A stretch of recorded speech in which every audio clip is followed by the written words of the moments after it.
Kaulam, tara, magluto tayo uli ng ulam natin. Ayan, nilagang baka.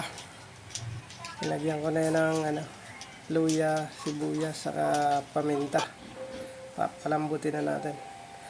Yan ang lalagay natin gulay, bagyo beans, saka lagyan natin ng leeks. Tapos meron tayong pechay bagyo.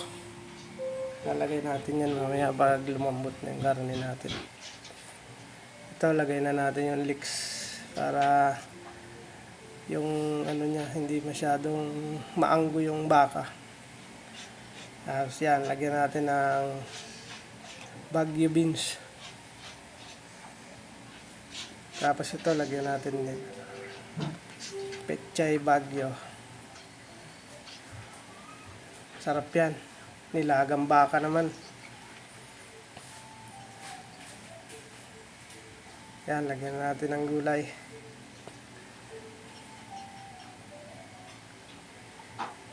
Pechay bagyo para sa nilagang baka. Yan, takpan na natin yan. Yan, okay na. Tikman na natin. Tikman na natin ang nilagang baka.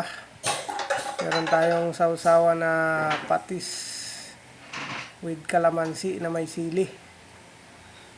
Yan. Tikman na natin yan. Nilagang baka. Yan, no? Lambot lang yung baka natin. Meron pang taba. Tikman na natin ang nilagang baka. Thank you, Lord. Sarap ng nilagang baka. Yan. Thank you, Lord. Maraming salamat po sa aming masarap na ulam.